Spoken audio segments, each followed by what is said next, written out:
Good evening, everyone. Thank you so much for joining us and welcome to Black Lesbian Publishing during the 1970s, 1980s, and 1990s. This panel is building on a series of panels that Sinister Wisdom has been doing about the women in print movement, including a fall panel in 2022 about Naiad Press's lesbian publishing and new oral histories about Naiad from Florida State University, and a spring panel on multicultural lesbian publishing. I am thrilled that you're here, and Sinister Wisdom is thrilled that you have joined us for this important discussion about Black lesbian publishing with a fantastic group of guests. My name is Julie Enzer. I am here just briefly to welcome you to this evening's event. Before we begin, our tradition is to spend a moment for land acknowledgement. We are all around the United States and around the world, most of us on occupied, unceded land. I am in what is now Dover, Florida, traditional homelands and territories of the Seminole. Please insert into the chat your location and acknowledge the land on which you live as we pause to recognize the histories of war and colonization and to imagine and work for a world where we have a fair and equitable distribution of resources. This evening, we have a wonderful hour-long reading and discussion planned. We will wrap up around 8 o'clock on the East Coast, including time for our traditional dance number at the end. I know most of you are familiar with and support the work of Sinister Wisdom, but as we all settle in, let me say a few words about Sinister Wisdom. Sinister Wisdom is a quarterly journal of lesbian literature and art. We started in 1976 and have been publishing consistently since then. Our current issue is Sinister Wisdom 130. We teach sex to everyone. And as many people have observed, the cover is a little bit of a sex teaching opportunity, both on the front and on the back. Many people have been commenting about the cover art in particular, so I wanted to highlight it. I can take no credit for it. Two amazing artists and our two wonderful guest co-editors, Christy Lynn Ballooney and Delai Westhale, are responsible for it. We are also in the process of talking about and selling the Sinister Wisdom calendar. It's filled with more great lesbian art. If you don't have it, I encourage you to pick up a copy today at sinisterwisdom.org/calendar. If you're a subscriber, almost all subscribers have received their issue. Give it another week or two. Yours will be to you in the mail if it has not arrived yet. In 2 weeks, we will have the celebratory launch of this issue with lots of sexy readings and talking about the issue. If you're not a subscriber, sign up today to subscribe. We'll start your issue with Sinister Wisdom 130. If you're able to be a monthly sustainer, I invite you to do that. Monthly sustainers make a monthly gift to Sinister Wisdom and help us keep doing the work that we're able to do. Also, everyone who received their subscription copy of Sinister Wisdom 130 received the annual lesbian badge.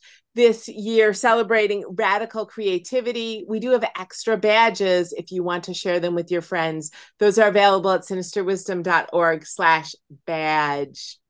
We have just a few announcements before I turn it over to our host for the evening, Briona Jones. So housekeeping notes. Keep your microphones muted throughout the program. I muted everyone as we came in. If we detect noise from your microphone, we will mute you. As the program proceeds, if you want to show appreciation for readers, wave your hands at the end of each reading and use the reaction emojis on Zoom. Feel free to test those out now. You can also light up the chat on Zoom as you've done already with your land acknowledgements. If you need technical assistance for the evening, you can chat with Max, who's on tap for technical assistance. And Max, we do need to enable the captions. It looks like they're enabled. And so let us know on chat if you have challenges with captions as we're going through the event. Finally, we are recording the event this evening, and it will be available starting tomorrow or Thursday at sinisterwisdom.org/Lynn Lanadier. That's where all the events go until we do the launch of the new event. All of our events are also on our YouTube channel. I encourage you to subscribe there and tune in to events that you've missed. So thank you so much to everyone for coming. Thank you to all of the women who lift up and support Sinister Wisdom. And now I want to introduce you to the chair of the roundtable discussion and really the mastermind behind this event, Dr. Briona Simone Jones. Briona is a board member of Sinister Wisdom and an assistant professor at the University of Connecticut. She is currently a research fellow at the Schomburg, a division of the New York Public Library. And so without further ado, I turn over the event to Dr. Briona Simone Jones. Briona, thank you. Welcome. Good evening, everyone. Thank you so much for spending some time with us. We have 4 panelists for this conversation. I'm going to briefly introduce each of them, and we will put a more complete biography in the chat. After about 30 minutes of facilitated roundtable conversation, we will open the discussion up to conversation, comments, and questions with the audience. Before I introduce our 4 distinguished panelists, I wanted to bring the spirit of Terry Jewell into the space. As you all know, Terry Jewell was a Black lesbian writer born in Louisville, Kentucky. She received Lansing, Michigan's 1994 Prism Award for her activism and a 1993 Individual Creative Writers Grant for Poetry from the Arts Foundation of Michigan. In fact, with that award, she was finishing a piece about James Baldwin's life that she never got to finish. Her work has appeared in over 300 periodicals and in many anthologies in the US, Canada, and abroad. So Terry published Succulent Heretics with her own press, Opal Tortuga. And I'm going to read the last poem. It's called Celebrant. At some point, Sinister Wisdom and myself will be reprinting Succulent Heretics. But for now, this poem is in my anthology, Mouths of Rain, an anthology of Black lesbian thought. And yeah, we would like it to be more accessible because it's really great poetry. So I'll read right now. Celebrant. I have my rage, I keep it inside, tend to its startling core, this ancient sacred fire. My rage comes with lip spots pink as jazz, full breasts and heavy thighs, scarred and ripped plum satin. My rage comes in books I keep face down. At work, Black books by June Jordan, lesbian books by Audre Lorde. You know how people talk. I have this rage. I hold on to it like nappy hair does lint. Neither allows me to forget who chooses to remain ignorant of me. If I lose this rage, they got me. I become like them, assimilated ghost, haunting my own treasures. I do have my rage. I will let it loose and show it to you. Only then will you hear me. I have my pride. I twist its hair in gold frame mirrors, make it fat, umbilical linked directly to you. I have my pride, naked in the streets, fly this rainbow spangle to lift your downcast eyes to the wider sky. A man in a dress, a woman in boxer shorts, a woman who builds fighter planes, a man who collects dolls. You know what people think, but I have this pride, just as I am. I place cowrie shells, brass bells, and African trade beads all through it. It allows me to remember the vortex of my dance. If I hide this pride, they got me. I become like them, so lifeless and hard. Only a SS number distinguishes us. I do have my pride. I will snap it, let you stare in awe. Only then will you see me. I have my love. I feed it, coconut and cassava root, pure spring water and lullabies. My love of women and their saucy ways, their ruby sharp minds and hands that knot thread into the blues. Women arced in sex, carrying the world in the curve of their ribs. What do women do with one another anyway? Those radical feminists, separatists, anarchists. You know how people are. But I have this love. Rub it down with the skin of lambs, press amber, essence, and myrrh into its lips, behind its ears. If I deny my love, they got me. I become like them, liars and hypocrites who turn love into sin, then raffle it off at the next business convention.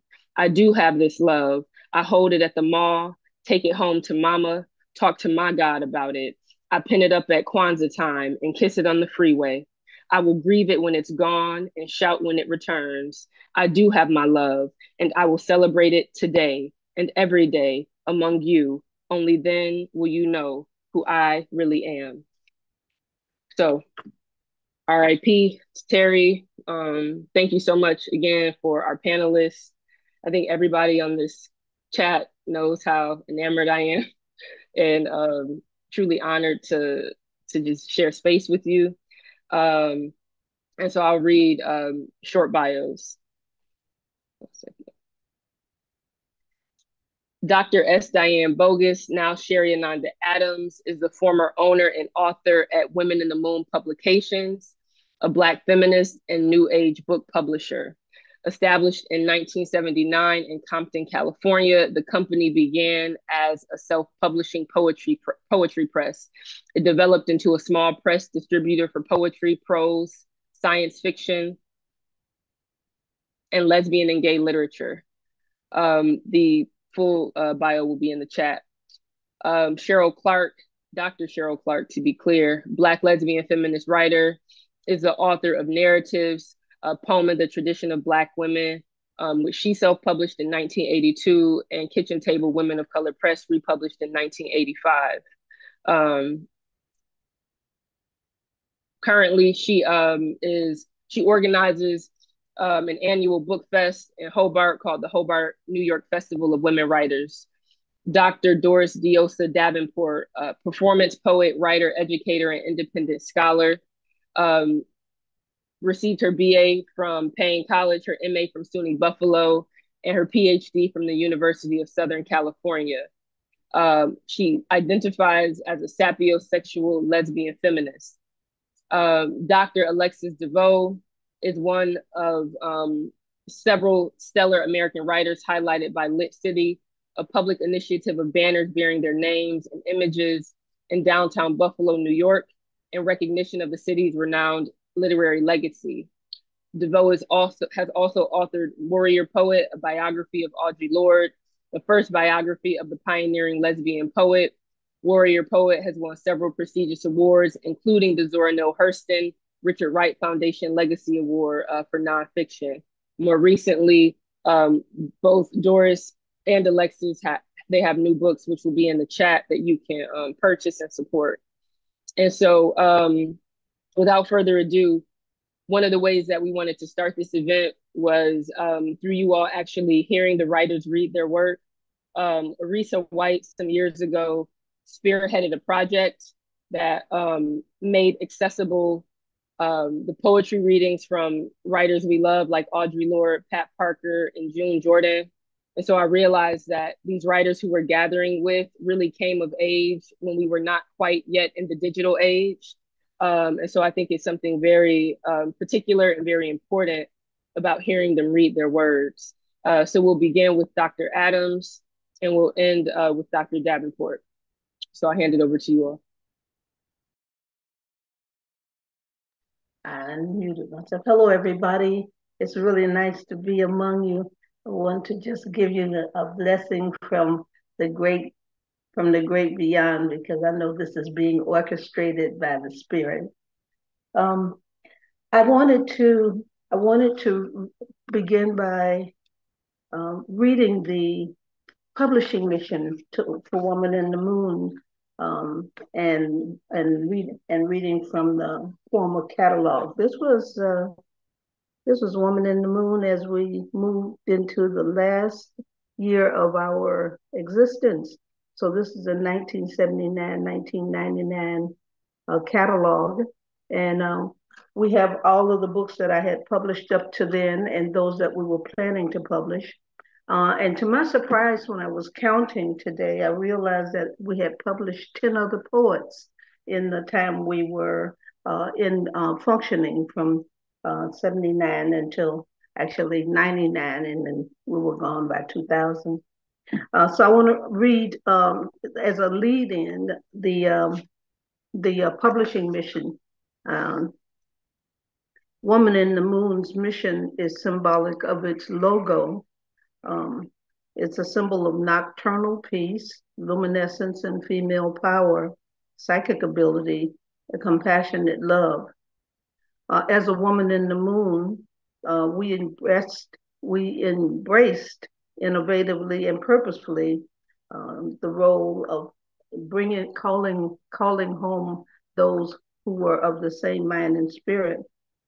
So when for me at the time that I was founding it, and I gathered definition as I went, um, it was for Black people and people of color. And then as I went, I started to realize that I was more inclusive.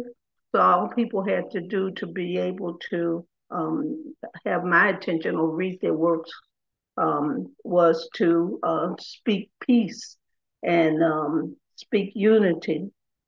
Um, anyway, at Woman in the Room, we considered ourselves humanists at long last in service to the new age, and we wish to bring people together as well as help usher in the age of peace, serving as a conduit for arts and human potential. Um, um, yeah, I think that's about all I wanted to say about that. I wanted to read from that. And I want to show you a picture at the back of the catalog, and then I'll talk some about that. I hope we can make this out. This is a picture of me when we first got the awning outside on the boulevard for the company. You can see a young man um, who was painting Woman in the Moon on the awning. And I'm with one of the winners of the Woman in the Moon Poetry Prize for that year, Ian Adams. No relation, but very good poet from Hawaii. And I was trying to see if I could see. Oh, yeah, you might be able to see in the background Mawata Weusi Puyer, who we published his edited book, the Kwanzaa Handbook. So among the books that A Woman in the Moon did publish, and I'd like to feature that for now, were, I made a note. Here we are. Yeah, for the Lesbian and Gay Wedding Album, the Kwanzaa Handbook, May I See Your Hand, which was an instructive book on palm reading, Eye of the Wind, Intro to Fanae, The Book of Lives, Laughter of the Witch, Under Peace Rising, Whistling Women, and I Lillian by I Lillian Randolph. And among these people I've just read to you are poet Marilyn Murphy, Red Jordan Arobato, Adele Sebastian, who is deceased, Mary Jane Brewster, who is now deceased, Whistling Denise Harvey, and that was just my pleasure to try to bring the community together. So how am I doing, Briona? I want to read a piece or two. Yeah, just that's cool. Are you gonna read from Dykens? I'm going to read from various things, little excerpts. Okay. All right. Were you looking for something? You wanted to hear something in particular from Dykens? Yeah, it's my fave. But tell me what you want me to read. You got 3 minutes. So all right, tell me what it is. What you read last night? Yeah. What did I read last night? How does I love you, sugar mama? How do you love? Oh, I'll do that for you. I had a whole nother program, but I can see. Okay, let us see. How does you love me, sweet baby? All right, just a minute. Yeah, Sweet Baby. Yeah, on page okay, 26. 28. Okay. No, 26, 26. All right. I'm going to read the companion piece, and keep you on your toes. Okay. I think it's important for us to make the distinction. It's easy enough for one Black woman to talk about making love to another Black woman, and it's extraordinarily like a spring thunderstorm. But it's really not often talked about white lovers, if you have them, and or somebody of a different ethnicity or nationality. So this is the white version of the same poem. How does you love me, Black Mama? My white woman asks, how do you love me, Black Mama? And I must reply, I love you like Sappho loved her lute, soft and sweet. I love you like Diana loved her bow, fierce and strong. Like Helen loved Troy, honored as home. I love you like Pat Parker loved Judy Grant, poetically. Like Audre Lorde loves Francis, uninterruptedly. Like women love space, energy, and music, passionately. That's how I love you, Sugar Mama. But what about Black women, Chocolate Lover? And I know she needs an answer. I love you like I love them, honey mama, with flowers and smiles. I treat you like I treat them, righteous and real. I treat them as I do you, fair and unfunky. I never call them as I never call you, white bitch or hunky. Then how do you want me, sweet lover? I want you like I want my milk, warm and wet. I, I want you like I want my eggs, over easy. Like I want my noodles long and slick. Like I wear my t-shirts all the time. And how do you plan to keep me, Black Diamond Lady? I plan to grow on you like the mole on your neck. I plan to go with you like the hats that you wear. I plan to stay with you like a perennial tan. I plan, and this is the truth, honey mama, to stay with you as long as my love puts that twinkle in your eyes.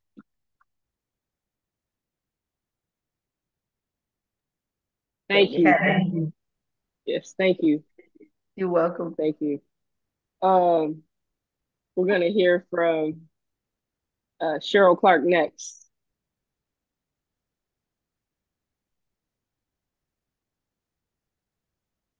You on mute, Cheryl. Hi, Cheryl. Hello, all. How are you? Very good. So we're supposed to read a poem, right? Or whatever you want to do. You're the lady in charge. No. Yeah, you got 5 minutes. A poem. Mm-hmm. And I have 5-minute long poems. I know you probably do too. You look good, Cheryl. Thank you very much. In that purple. Mm-hmm. Trying to keep it up. Mm-hmm. Okay. I'll have it in a minute, y'all. I had the page marked. Sorry. Sorry. Who is laughing? Alexis. Mm-hmm. Okay. I'll read of Althea and Flaxie from my first collection, Narratives. Yes. In 1943, Althea was a welder, very dark, very butch, and very proud. Loved to cook, sew, and drive a car, and did not care who knew she kept company with a woman who met her every day after work in a tight dress and high heels, light-skinned and high-cheekboned, who loved to shoot, fish, play poker, and did not give a damn who knew her man was a woman. Mm-hmm. Althea was gay and strong in 1945 and could sing a good song from underneath her welder's mask and did not care who heard her sing her song to a woman. Flaxie was careful and faithful, mindful of her Southern upbringing, watchful of her tutored grace. Long as they treated her like a lady, she did not give a damn who called her a bulldagger. In 1950, Althea wore suits and ties. Flaxie's favorite colors were pink and blue.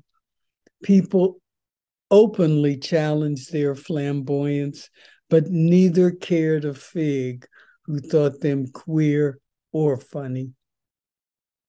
When the girls bragged over break of their sundry loves, Flaxie blithely told them her old lady Althea took her dancing every weekend and did not give a damn who knew she clung to a woman. When the boys on her ship complained of their wives, Althea boasted of how smart her stuffed Flaxie was and did not care who knew she loved the mind of a woman. Mm-hmm. In 1955, when Flaxie got pregnant and Althea lost her job, Flaxie got herself on relief and did not care how many caseworkers threatened midnight raids. Althea was set up and went to jail for writing numbers in 1958. Flaxie visited her every week with gifts and hungered openly for her through the bars and did not give a damn who knew she waited for a woman. When her mother died in 1965 in New Orleans, Flaxie demanded that Althea walk beside her in the funeral procession and did not care how many aunts and uncles knew she slept with a woman. When she died in 1970, Flaxie fought Althea's proper family not to have her laid out in lace and dressed the body herself and did not care who knew she made her way with a woman. Thank you. Yes, thank you. Yeah, let that breathe. Mm-hmm. Yeah. All right. Dr. Alexis DeVoe. Good evening, everyone. Thank you. Good to see you all and to be part of this extraordinary event. I'm going to read two short pieces from Blue Heat, which I published in 1985 under the name Diva Publishing Enterprises. Country. I will make a savanna of my dreads. I will make an incense of my pussy. I will make breadfruit of my hands. I will make a fetish for your love. And the second piece is Hanging Tough. When the going gets tough, the tough turn pro. When the going gets tough, when the going gets down to a dime, I fight, sleep, and fast. I want the impossible, revolution in America, the end of world tyranny, a perfect lover. Right now be a good time to come, knock with your sooty laughter, solid, black as the fever of freedom. I want you. And what is the relationship between creativity and war? And yes, baby, these are distant proximities between us. What goes around comes around. Familiar, heat, magnetic. Touch me in that firm, soft, thighs spurt in flight, chisel at the ache. Say you want me, too much, too lonely, too bitchy, bitch. Vocabulary frequently used by Black women, fibroids, welfare, cancer, shit, motherfucker, my kids. Women born under the number 6 often suffer with their breasts in childbirth, are prone to milk fever. Months to guard against for ill health and overwork, May, October, November. Hang tough when the going gets rough, hang tough. Lap around the park, race the pigeons, joggers, the nightmares still clinging, shed the skins of dreams. I pump my legs into bigger weapons. Swift as survival, try and catch me, the lean, mean blue machine. And in the city, it's all about camouflage living. I love you, you love her, she loves them. Tough titty. I am not tough. I want to be soft, hungry, wet. Ido selala, inom sida, menana, ha ha ha, ha ha ha ha, When the going gets tough, the tough, slice a carrot, chop potato, boil the water, make soup. Thank you.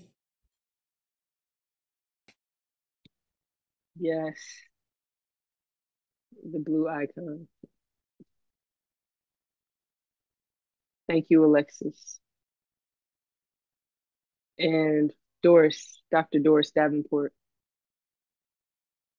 Greetings again, everyone. I have to say again, thank you to everyone. I am so happy, so full to be here in the company of some of the women whom I feel really made me who and what I am. I feel like listening to the poems and following the careers of S. Diane and Cheryl and Alexis, if I may call you that momentarily, contributed to everything I did. So I am grateful. I thank you, and I thank all of you who are here. Greetings of gratitude, peace, and love to everybody, and wellness from the sacred space of Northeast Georgia, known also as the traditional Cherokee homelands. And since I grew up on Sequoia Street, which is a Cherokee word, nobody had to tell me 70 years later to acknowledge these spirits. They raised me. So what I'm going to do, instead of reading from my first book, which we published in 1981, All Praises, collectively in Los Angeles, I'm reading from my last book, which is Testimony, my 13th self-published book. It was designed and produced as if it was in case it was necessary, and just in case, it could be my last will and poetic testament. I tried to cover all the major aspects of my writing life. It has an introduction and afterwards, so that, just in case, here it is, everything up to that point, April 2023.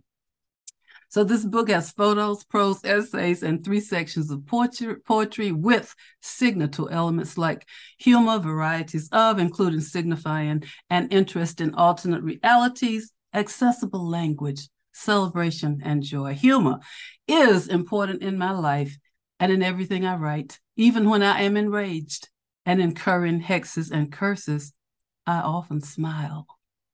And I have self-published or POD'd 10 of my 13 books. Time allowing, I will read 2 poems from Testimony. The first is, in fact, a continued land acknowledgement, which is a blessing and invocation, a little bit of a curse in there. And if I have time, I will read a little bit from, of course, an erotic lesbian poem, if we have time.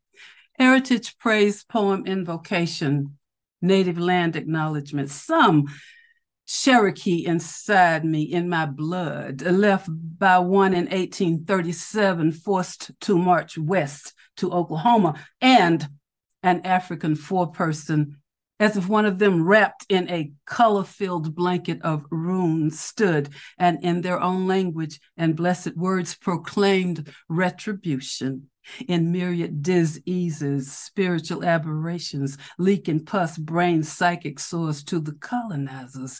And also, there would be one of their own blood, a descendant, weakly present, watered down, confused, even lost, long and ignored, and misunderstood, even by itself. But there would come someone of ours, bound to this place, our land, in homage, in thanks, in power, in love, in sanctity. And this next poem is a poem about food and well, the thing about scenery. One day last November, talking nonstop, Nancy told me about a meal she had to make for a big family party. She bragged everyone could eat it.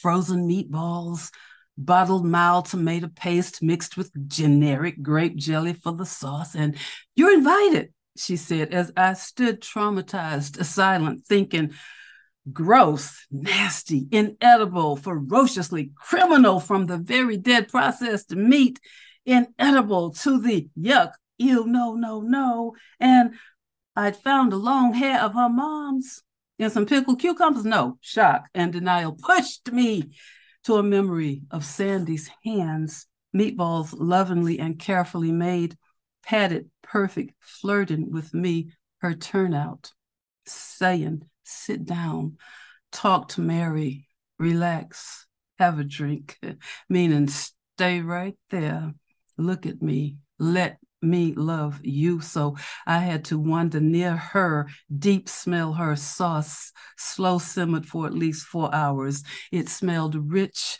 inviting, pretty delicious, with real tomatoes, basil, onions, mushrooms, all hand-picked by Sandy, selected for her perfect femme love for Mary, her juice all natural, cooked in a large pot on low heat. Fresh salad ingredients placed artfully in bowls and plates so each could satisfy her own taste there in the fruit belt in Buffalo, New York, in the fall of 1969, where most of the trees had died, but their house on Cherry Street had one dwarf tree, a small 2-story sweet house planted in concrete, and more little houses outside, but inside, magnificent and grand, permanent and filling ever since then. Thank you. Mm-hmm. Thank you. Right. Need a moment. Mm-hmm. Yeah, we need a brick and mortar for Sinister Wisdom today. I'm convinced now more than ever. All right, so one of the ways that I understand you or contextualize your work is that I think you all were publishing during the new Black Renaissance. Though you might have been excised from the Black arts movement for your literary contributions, I think through self-publishing and through publishing with feminist press, a literary movement was birthed through your generation of writers. So one of the questions that I wanted to ask is if you can share your experience publishing your work in the 70s and 80s in particular. And anyone can start. Yeah, I think one of the things that came up for me, and I'd be curious to hear how we all felt, but one of the things that came up for me in the 1980s in New York City was living in a time when I believe Ronald Reagan was the president, so the Republicans really had a hold on the country culturally, and there were lots of stuff going on that made being published as a quote unquote Black writer difficult. It was a time when the NEA was under attack. There were artists who were being censored because of their radical creativities. There was the AIDS crisis. So for me, as a writer who was emerging, I came to see that period, the 1980s, as a time when we had to resist and not just respond to what was considered the publishing establishment, but to figure out ways to get our work across on our own terms. And that's why I, even though I was also being published by mainstream houses, that's why I also decided that there would be particular works that I would publish. And so I came to understand publishing as the things that I made not just the things that I disseminated. So Blue Heat, from which I read, was something that I made, and I also disseminated it. And as time went on, my ideas around publishing became crystallized by this notion of the things that I could make. Mm-hmm. Mm-hmm. Yes, thank you. Mm-hmm. Mm-hmm. We can go east to west. All right, go Cheryl, and then we'll go to our West Coast people. Okay. Okay. Mm-hmm. What was it like publishing narratives? And then, you decided, I think, very perfectly to republish it with Kitchen Table Women of Color Press. You're on mute, my love. Hello. Oh, let me just preface what I'm going to say by how happy I am to be here with all of my sister writers. Yeah. I didn't say that when I first came on because I didn't know if I was going to get here. But anyway, I guess my experience is rather similar to Alexis. I decided to self-publish my first book of poetry, and luckily,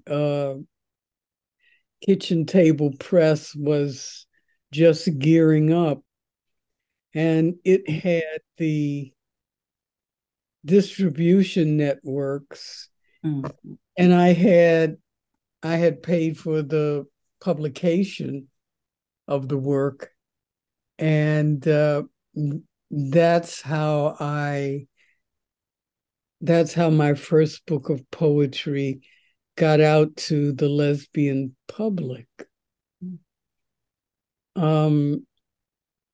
So I would have to say that my whole life as a writer has been emboldened by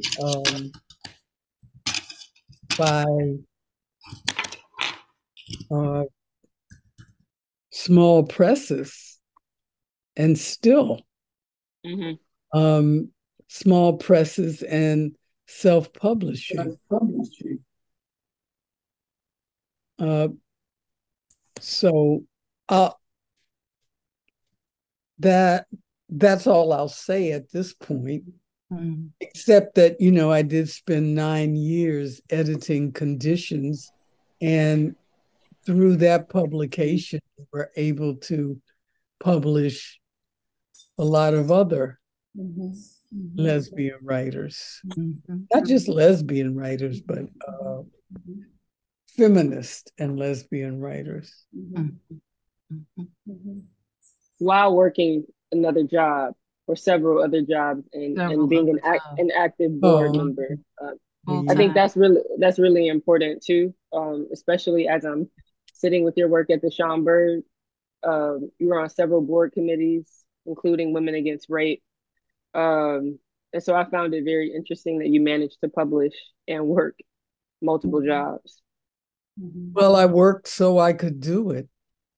That's why I had a job. I didn't care about the job. It was the paycheck, and it enabled, the lesbianism and the writing. So you write that very specifically in your papers, that you only worked so that you could write. So that's true. Yeah. Cool. I did work for a check. True Taurus. But all right, Doris. Okay.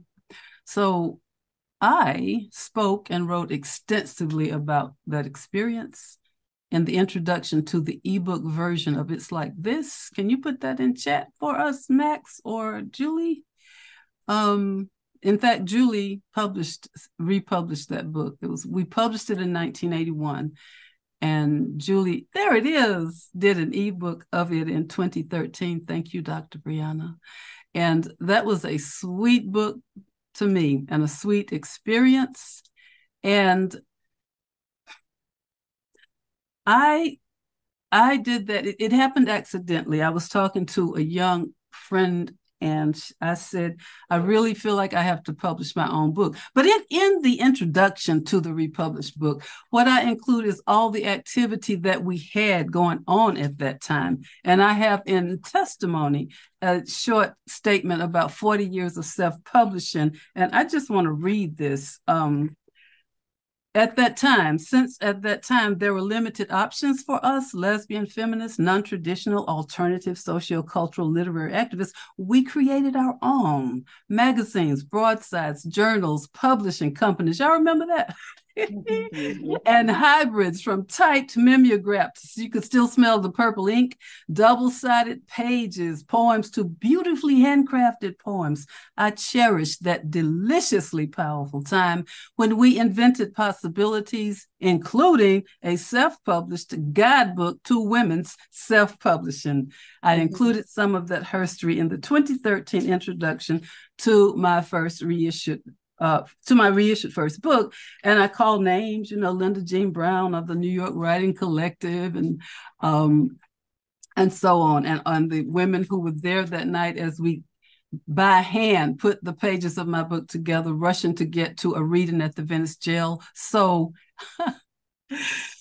I have written about that. As I said in testimony, I tried to put everything just in case for some reason or no particular reason. I just didn't get up the next morning because, people are, let's face it, checking out, leaving here. And we don't know why all the time. So in the afterward, self-publishing for 40 years, I briefly touch on how it has been sometimes excruciatingly lonely because I'm outside everybody's outside status.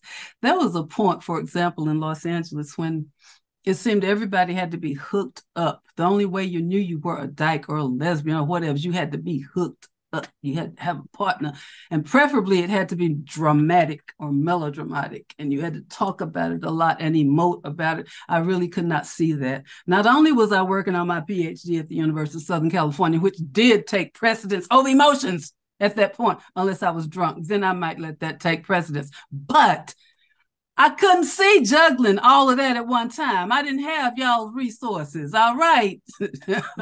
So, some people, my daughter Robin, like I said, talk your talk, Mama D.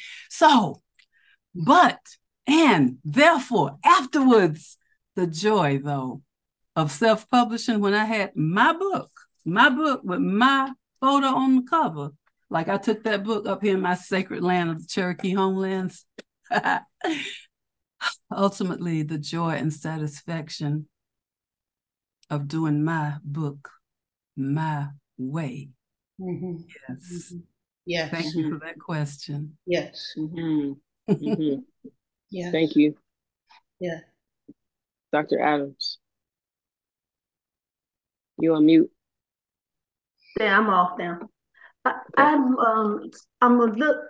I'm thinking a lot about what we're saying, but I can't process it as fast as I used to because I wanted to always like to put it together in such a way that we all connect.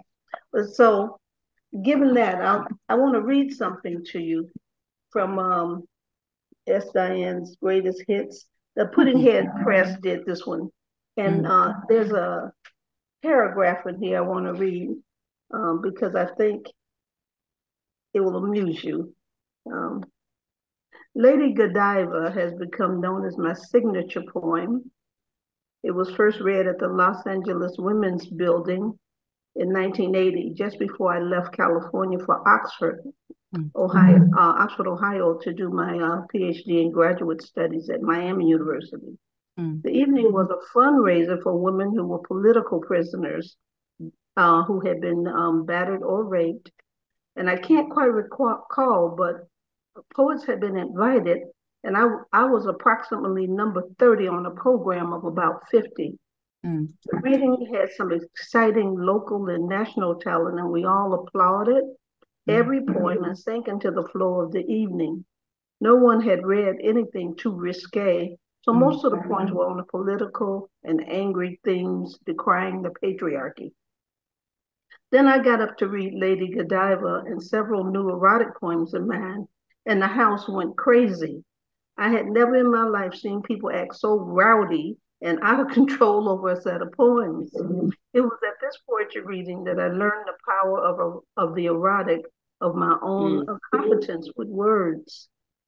From that moment forward, I worked in the erotic genre to develop my narrative style. The second most phenomenal reading was at UCLA in 1984, where California poets Pamela Gray, Doris Davenport, and I met in an ecstatic crowd. After a poetic duet between Davenport and me, she said, "Bogus, you outdo yourself again." And Lady Godiva was published in Sinister Wisdom, number 25, and have been published since in my books and an expanded reprint. So I have a lot of commentary, and I think how I handled the fact that I was going to be on the outside, and I believe I set myself up without really knowing it to live kind of outside of time. I don't feel like I've ever been in time. I've been ahead of my time, but I got so much in my head to talk. Sometimes I can't talk straight anymore because I've been processing since I've been here. I'm looking at racism from a whole nother point of view, but that's not the point. But at any rate, what was the track I started on? I can't keep up with myself anymore. You were writing about how you began your writing life. That's right. And so, yeah, so I could see that I wasn't going to be able to get into any of these mainstream male-dominated or otherwise commercial presses. So I got the idea that I would just self-publish, and I did start that. But what I did to make it real is I decided that for every set poetry books, once people have read the poems once or twice, they usually sit on the shelf for a while. So I didn't want that to happen. I wanted my books to live. And how I came to this great revelation, I can't tell you. It's just that I knew that if I was going to write, and I seemed to be compelled to do so, then the only thing that I could do then was to make sure I wrote a preface for every single collection of poems that I did. I made sure I wrote about why I was writing what I was writing, the literary influences that may have been there, anything that would hold it in time and space for me. And so when J.R. Roberts published that Black Lesbian anthology, I did a review on it so that I could make sure that I was in it. So, but I wanted to make sure. So I spent a lot of time setting up things that would promote the book. I would go to the local libraries and ask them, could I do a poetry reading, or if I could have and I would invite the poets who lived in my community to come out and read and pretend like we were doing Oprah show, except for Oprah show didn't exist at that time. But it has been a part, the way in which I've kind of siphoned off the power of the patriarchal view of literature. You know, when there were these great canons of Black thought that, say, the Romantics, let's just say the Romantics, that we had a whole bunch of them, Tennyson and Keats and Byron and all of them. Those people made a point of writing back and forth to each other and coming together and sitting down and talking about it. And I had gotten that idea from Gwendolyn Brooks. You know, when I lived in Chicago, I lived within blocks of Gwendolyn Brooks. So one day I went over to her house unannounced. She didn't know me, knocked on the door and with my big sheath of poems and asked her if she'd be willing to read my work and give me some pointers. And it was crazy. It's a long story, but she did. That woman taught me how to read my work. Up to then, I was so shy. My voice would go to a whisper, and I'd get hoarse trying to raise the voice that's inside of me. So I got the idea that I could read. I got the idea that my work counted, but I insulted her in her round table. But I realized that round tables are important, and perhaps that is why I'm talking, and here it's so important to me to be included and to be able to see your faces at long last.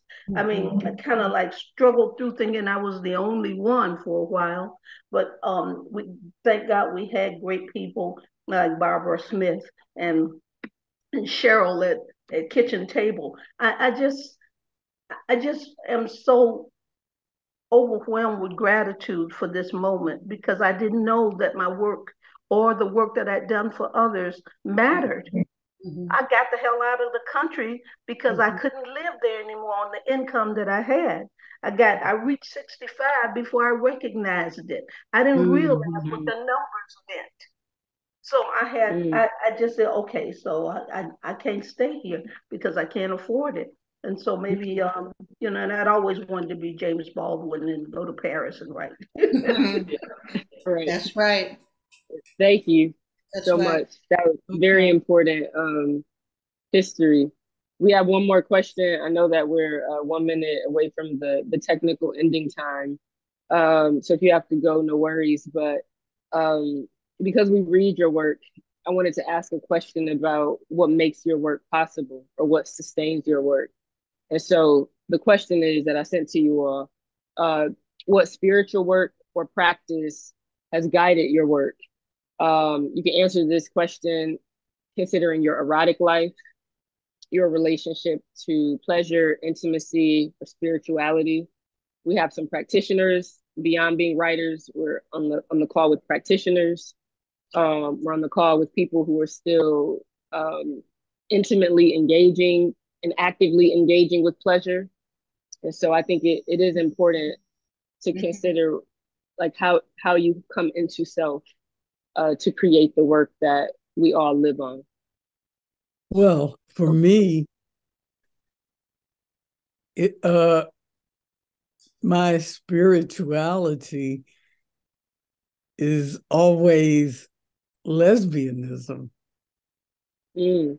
politically, erotically, aesthetically, and also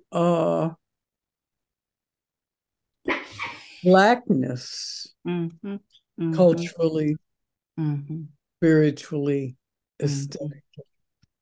And I think those, somebody had mentioned the Black Arts Movement. You did, Briona, at the beginning. Somebody. But I think as lesbians, we have learned a lot from those practitioners and how they re-educated and educated people around Black cultural contributions. So I think for me, those practices have enabled my writing. Yeah, I would add to that. On top of what S. Diane Bogus has said, and on top of what you just said, Cheryl, I would add to that my spiritual practice is really grounded in raising up Black women's sexualities. And by that, I mean specifically being able to sit at the altar, what I call the altar of pussy. No, seriously, Black women's pussies have been historically situated in some other kind of narrative that we in the 70s, I think, began to rewrite, if you will, or reimagine.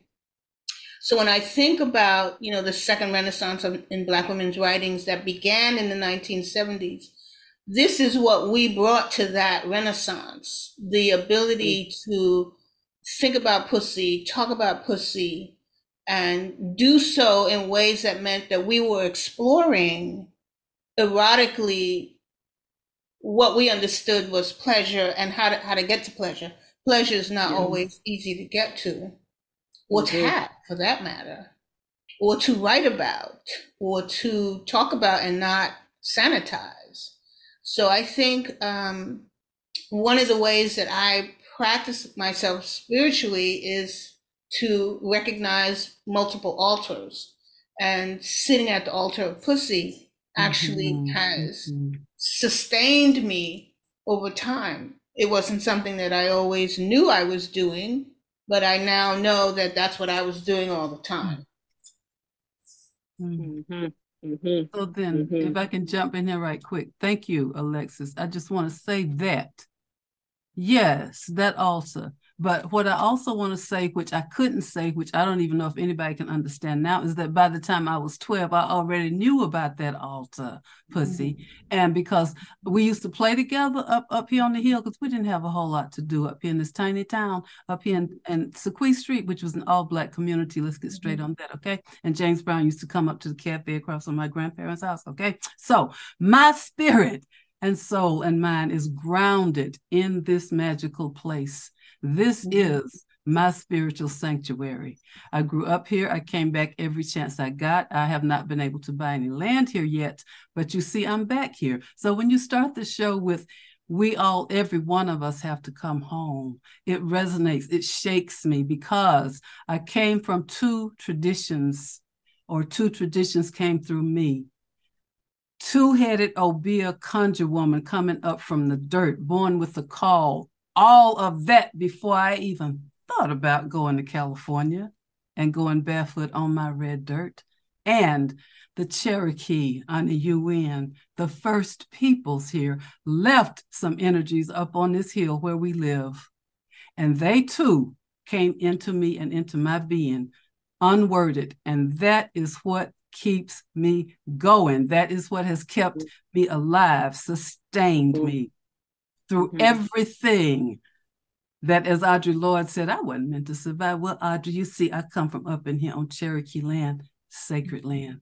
And everything else, I agree with everything else too. Yes, lesbianism, yes, political activism, yes, telling the truth as cleansing, all of that. But first, always, forever, this, my sacred spirituality, is in this place, this land, this Cherokee homeland.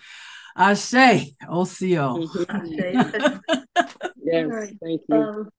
Have I a word? Yes. Okay. Oh, absolutely.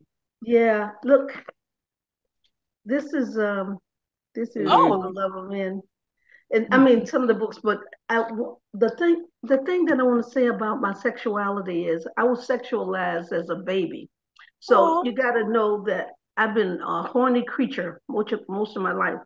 And when I could make love when I finally came to where I could make love without it being about trying to reach that demon that had oh man, anyway, that had hurt me. Then long story short, so I started to write early on, and I used a lot of sexual metaphor. But what's kept me going is music. Aretha Franklin, in particular, I have a poem called Franklin on U.S. History, and I was going to read it for you tonight, but I see that the format won't allow a lot of that. But I do want you to know that music and church, to the degree that I escaped it and remolded it in my own image. So Jesus and I have a very particular kind of relationship, because I got spirit guides. I've got people that I can't even see who help me.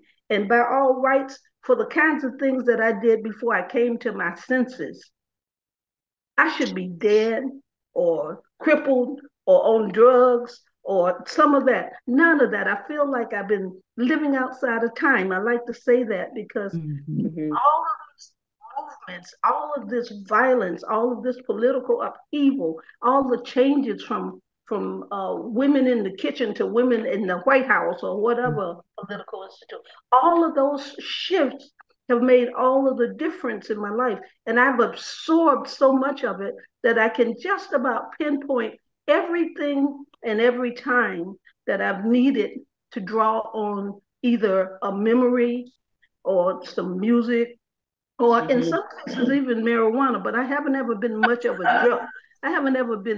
druggie, but Well, I did for a while try drinking whiskey, but that wasn't for me. So I'm not much of a whiskey drinker either. But I do like beer. Me and Brett Kavanaugh. But so my writing has been my prayers, my meditation, music, running, walking, and doing the pussy with some woman. If I can get it, then I will. Yes, a great way to end. Thank you. All righty then. Go ahead. Amen. Amen. Amen. Yeah. This is all right with me. We're not too far past the time. But thank you all for sustaining my life as a Black lesbian, as a writer, as a professor. Thank you, Julie, for allowing us to have this event on your platform. And I will let you close the event. And thank you to the audience for staying with us and spending your evening with us. We are overjoyed. Yes. Yes. Thank you all so much. I hope you'll join us in 2 weeks for the launch of Sinister Wisdom 130. We end with our traditional dance number, which is the L word by your girlfriend. Turn on your video, dance to the song. We will highlight people dancing in their home. And when the song ends, I will end the Zoom call. Max, go ahead with the song.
There it Okay, is. then. Thank you all so much. We'll see you Good next night. time. Good night, Thank you. everyone. Good Thank night. you again Bye. so much.